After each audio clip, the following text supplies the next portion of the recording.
Hello everybody. Today's lesson is on concepts of learning. The objective of this lesson is to understand the concept of learning, nature and characteristics. The second objective is to know the different learning styles and dimensions of learning. Meaning and definition. Learning is a natural phenomenon which is natural to all organisms including both humans as well as animals. Learning affects child development. A child learns new habits only through the process of learning and through imitated traditions and customs. Intellectual skills are also developed through learning. The decision of right and wrong, the concepts of justice and aesthetic sense, etc., all these develop through learning. The process of learning continues throughout life, and learning is the basis of maturation. Not only this, learning also affects our language, our customs and traditions, our attitude and beliefs, our personality and our goals. Various psychologists and educationists have defined the concept and meaning of learning in many ways in their own way.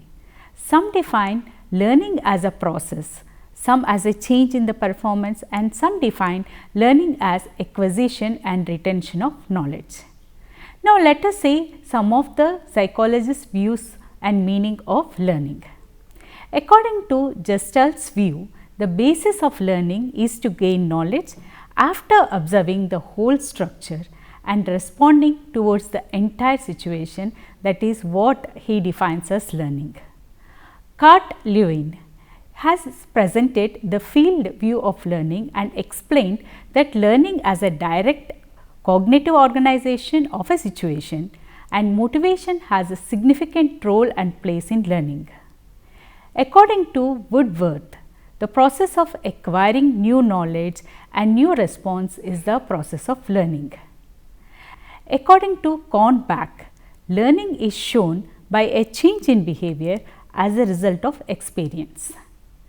Pavlov has said that learning is a habit formation resulting from conditioning. According to Kingsley and Gary, learning is a process by which behavior is originated or changed through practice or training. And another psychologist, in words of Skinner, learning is a process of progressive behavior adoption. According to Smith, learning is acquisition of new behavior or strengthening or weakening of old behavior as a result of experience. It means instead of changing in existing behavior or acquisition of new behavior, learning may also result in discontinuous or abandonment of existing behavior. This unlearning is also learning in itself. According to Fagin, learning is a sequence of mental events or conditions leading to change in the learner. So, after knowing all the definitions from different educationists and psychologists, we can summarize that learning is a modification in behavior, learning is the organization of behavior, and learning is confirmation of new process. So, after knowing the meaning and definition of learning, now let us move to see the nature of learning. Learning is adaptation as well as adjustment. All persons continuously interact with their environment, and we often make adjustments and adapt to our social environment. Through this process of continuous learning, the individual prepares himself for necessary adjustment or adaptation. That is why learning is also described as a process of progressive adjustment to ever changing conditions that one encounters. Learning is an improvement. Learning is often considered as a process of improvement with practice or training. We learn many things which helps us to improve our performance. Learning is organizing experience. Learning is not mere addition of knowledge. It is the recognition of experience, and learning is organizing experience. Learning brings behavioral changes. Whatever the direction of change may be, learning always brings progressive changes in the behavior of an individual. That is why we are able to adjust to the changing situations. Learning is active. Learning does not take place without a purpose or self-activity. In any teaching learning process, the activity of the learner counts more than the activity of the teacher. Learning is goal directed. When the aim and purpose of learning are clear, an individual learns immediately. It is the purpose or goal which determines what the learner sees in the learning situation and how he acts. If there is no purpose or goal, learning can hardly be seen. Learning is universal and continuous. All living creatures learn. Every moment the individual engages himself to learn more and more. Right from the birth of the child till their death, learning is continuous and it is happening. Learning is a process and not a product. Learning is a fundamental and lifelong process. Attitudes, fears, gestures, motor skills, language skills, etc. are the products of learning. They are not learning in themselves.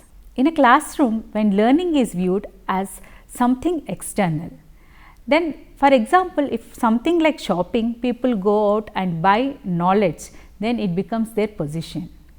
So, that is a product. And according to Paul Freire, in his book The Pedagogy of Oppressed, he criticizes this and says that education thus becomes an act of depositing in which the students are depositors and the teacher is the depositor.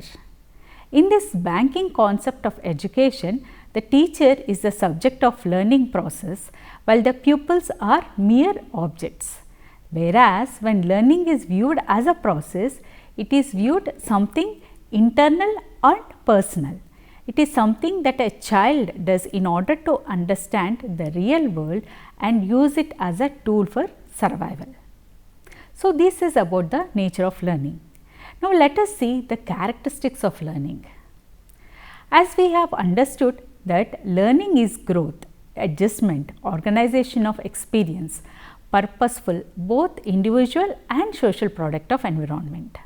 According to McLaw, learning has characteristics. Let us see what are the characteristics of learning. Learning is a continuous modification of behavior that continues throughout life. Learning is pervasive. It reaches into all aspects of human life. Learning involves the whole process, that is personal, socially, emotionally and intellectually. Learning is often a change in the organization of behavior. Learning is development and time is one of its dimensions. Learning is responsive to incentives. In most cases, positive incentives such as rewards are most effective than the negative incentives like the punishments. Learning is always concerned with goals. These goals can be expressed in terms of observable behavior. Interest and learning, they both are positively related. The individual learns best when the things are interested in learning. Learning depends on maturation and motivation. When described in simplest possible manner, learning can be described as an experience acquisition process. In the complex form, learning can be described as a process of acquisition, retention and modification of experiences. Learning re-establishes the relation between the stimulus and response. Learning styles.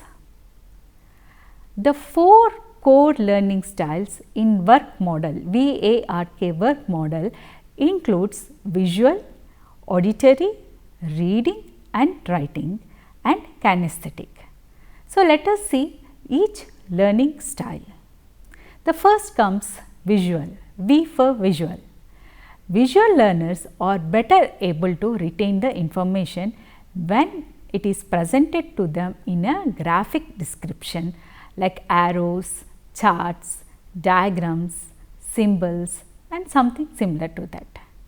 Similar to how designers use visual hierarchies to emphasize specific design elements, visual learners thrive with clear pictures of information hierarchy.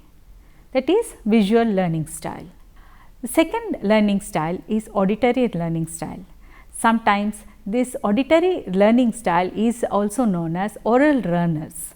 Auditory learners, they prefer listening to the information that is presented to them vocally.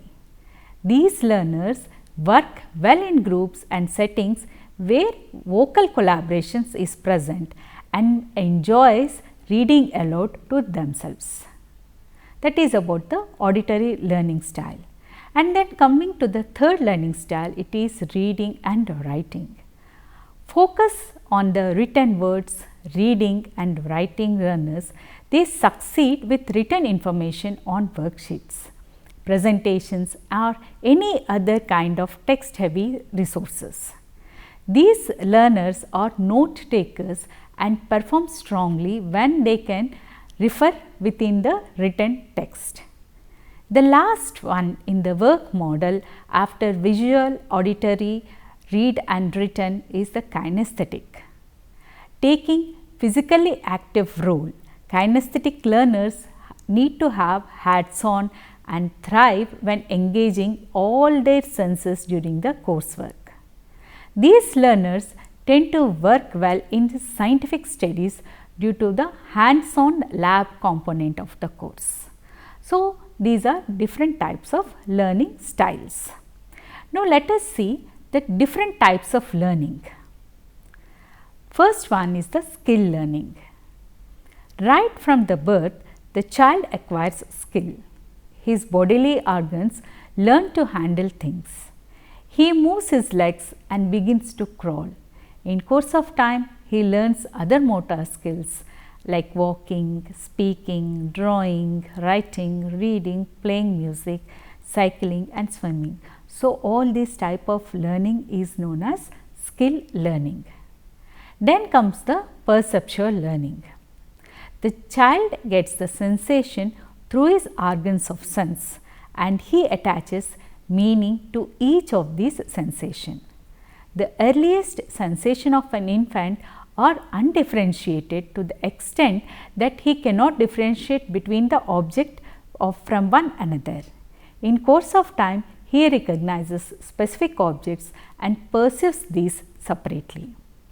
Indian psychologists have given an explanation of perceptual learning in different types and processes. They define conceptual learning as a sense-object contact. Pure sensation is indeterminate perception and is the first stage in perceptual learning. The second step is determinate perception, wherein the object is revealed as endowed with attributes and characteristics. The third one is the conceptual learning. As a concrete thinking leads to abstract thinking, perceptual learning is followed by conceptual learning. A concept is general idea, it's universal in character. A child sees a particular curve and forms some idea about curve with some particular characteristics. Here the ideation is on the basis of one particular curve. This particular percept, but when the child sees a number of curves with some common characteristics, he locates certain general qualities in all the curves and on the basis of these he forms the concept of curve. This is one of the basis for percept which is made general.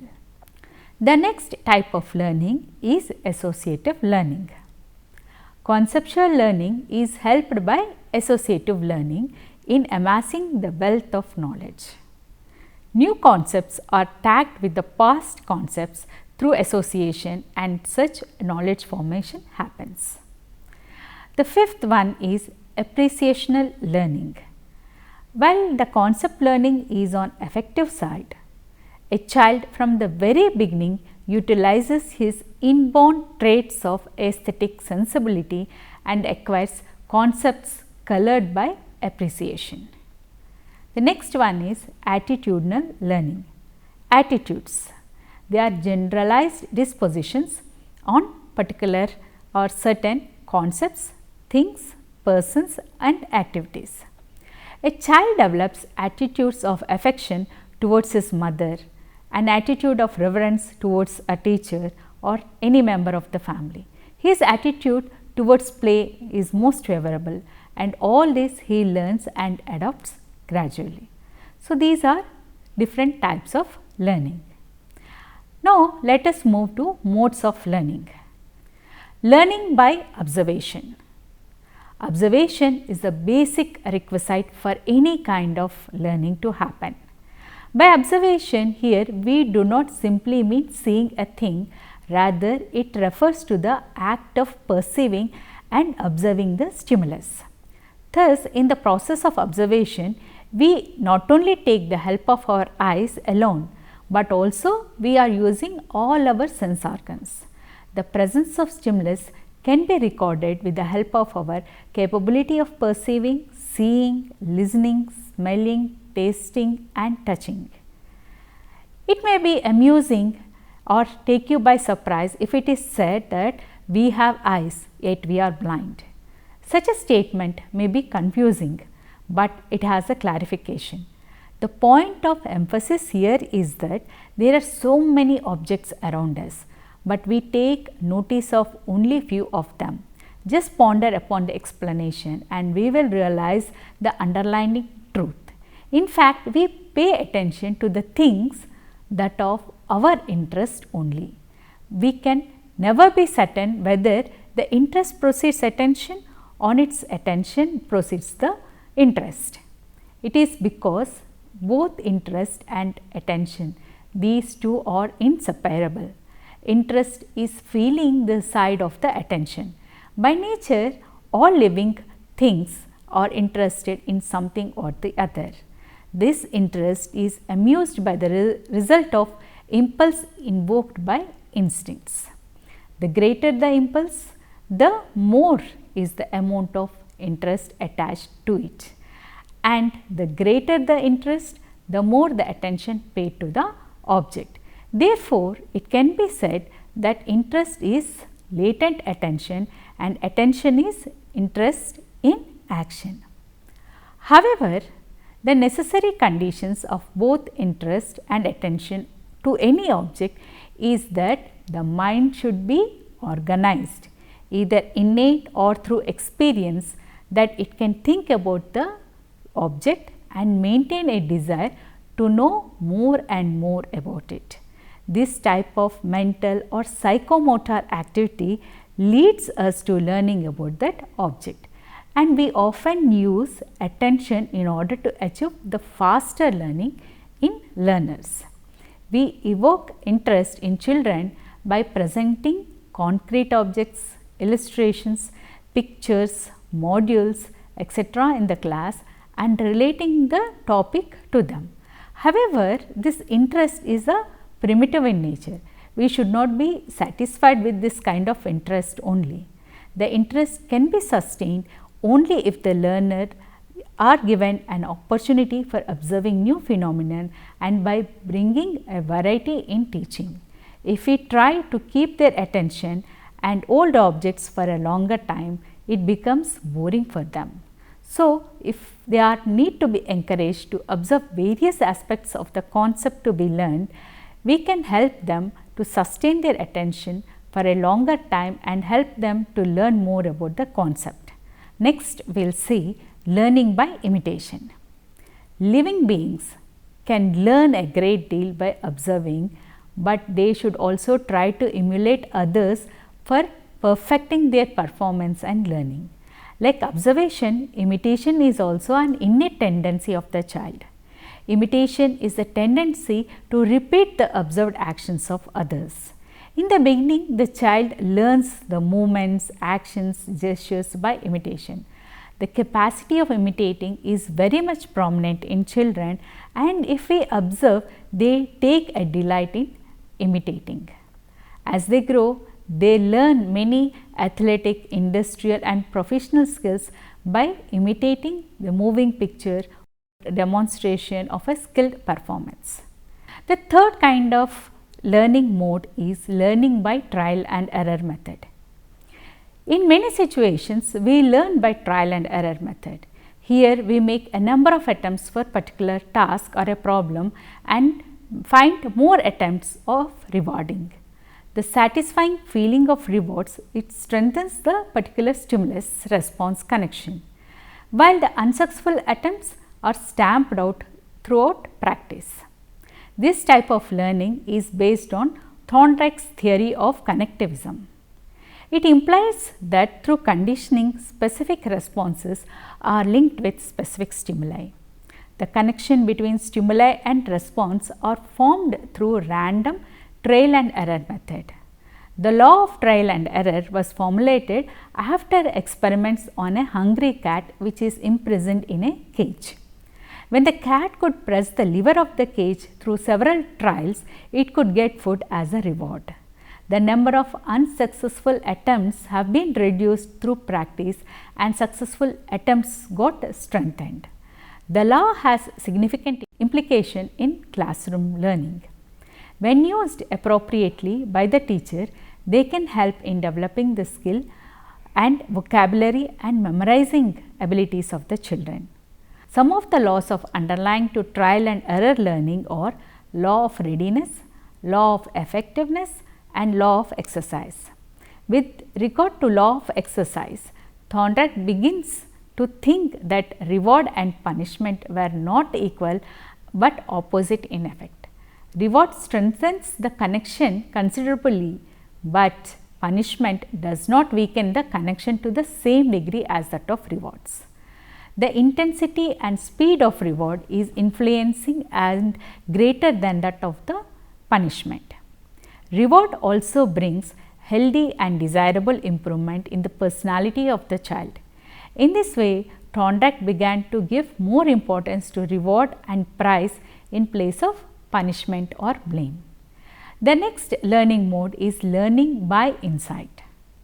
Most of the learning in human beings takes place not only through observation or imitation, but also by solving the problems which they come across in their day-to-day life. While solving the problems, the individual, they reach a solution all of a sudden, and then it can be said that learning has happened. In fact, the person reaches the solution by understanding the relation between different aspects of the problematic situation. In our daily life, we describe this mode of learning by using the phrases like seeing the point or getting the idea. So, this is nothing but learning by insight. It was actually introduced by Gestalt psychologist. Here, to understand the process of insight and learning, we describe Kohler's famous experiment of chimpanzee and bananas. For example, in this experiment, chimpanzee was placed in a cage. Outside the cage, one side were put some bananas. The chimpanzee was hungry and its long arms could not reach the bunch of bananas. Some sticks were placed near the door inside the cage. The chimpanzee first tried to reach the bananas with its hands and it could not succeed. After several attempts and failures, it sat in a corner thinking and brooding over the problem. Suddenly, it jumped and seized the stick and pulled the bananas towards itself. Kohler repeated this experiment by bringing some variations in the design. On the basis of this experiment, he describes the process of learning in insight. The learning perceives situation in its totality. The student analyzes the various aspects of situation and tries to establish meaningful relationship among them. On the basis of this new perception, the learner, he redefines the situation and the process goes on till he solves the problematic situation, and all of a sudden there will be a solution to the problem. So, these are some of the modes of learning. After understanding the meaning, definition, the characteristics and modes of learning, now let us see the dimensions of learning. According to Marzano, the dimension of learning is a comprehensive model that uses what the researchers and theorists know about learning to define the learning process. Their premise is that 5 types of thinking or 5 dimensions of learning is essential for successful learning to happen. These 5 dimensions are attitudes and perceptions, acquire and integrate knowledge, extend and refine the knowledge, use of knowledge meaningfully and habits of mind. Let us first look at attitudes and perception. A key element of effective teaching is helping the learners to establish positive attitudes and perceptions about the classroom and about the learning, because these affect the learner's ability to learn. If learner finds the classroom as unsafe or disorderly place, their learning will be negatively affected. And also the learner's positive attitude about the classroom tasks help in learning. The second one is acquire and integrate knowledge. Providing new knowledge by integrating the previous knowledge helps in learning. When learners are learning new information, they must be guided relating to the new knowledge to what they already know and organize that information and then make it a part of their long-term memory. Extend and refine knowledge. Learning does not happen and does not stop with acquiring and integrating knowledge.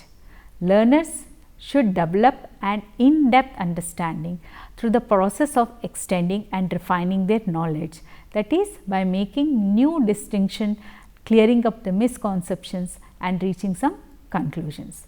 So, various reasoning processes like comparing, classifying, abstracting, inductive reasoning, deductive reasoning, constructing support, analyzing the errors, analyzing the perspectives, so etc. All these kind of things should be used by the learner to analyze the extending and refining of the knowledge. Next one is use of knowledge meaningfully. The most effective learning occurs when we use knowledge to perform meaningful tasks. So, making sure that learners have the opportunity to use knowledge meaningfully is one of the most important part of the planning a teaching activity. For this reason, the decision making, problem solving, experimental inquiry, investigation, system analysis, all these kind of topics can be used. Habits of mind. A learner becomes effective learner by developing powerful habits of mind that enable him or her to think critically or do things creatively and regulate his or her behavior. The mental habits of critical thinking are being accurate and seeking accuracy, being clear and seeking clarity, maintaining an open mind, restraining impulsivity and taking a position when the situation is warranted, responding appropriately to others, habits of preserving, pushing the limits of own knowledge and abilities, generating, trusting and maintaining own standards of evaluation enable in thinking creatively. So, today we have learned that in the simplest form, learning means acquisition of experience. In its complex form, it means acquisition, retention and modification of the experience. Learning is establishing a new relationship between stimulus and response, and it means development of method of problem solving, and it is motivated by environment and includes all the activities which have a permanent effect on the individual. So, today we have learnt about the meaning, definition of learning, the characteristics of learning, the types of learning and the dimensions of learning. I hope you have understood the lesson. Thank you.